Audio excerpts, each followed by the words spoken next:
জানো তো অনেক দিন ধরে ভেবেছিলাম যে আজকের দিনকে আমি আমার লাড্ডু গোপালকে একটু সাজুগুজু করাবো।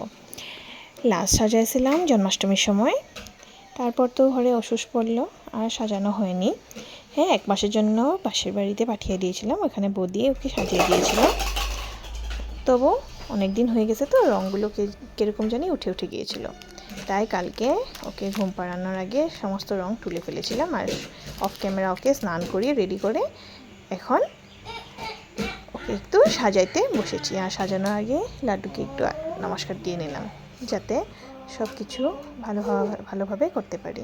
সববারই এটাই করি আমি। আর জানো তো কোনো কিছু ভেবে রেখিনি আমি যে এইভাবে সাজাবো। আমি বাস কালার নিই আর বসে পড়ি, কোনো আইডিয়া থাকে না।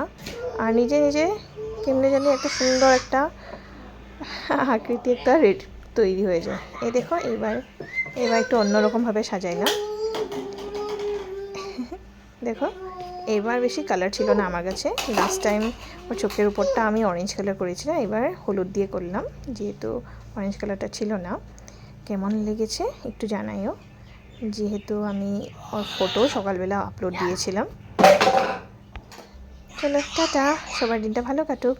রাধে রাধে।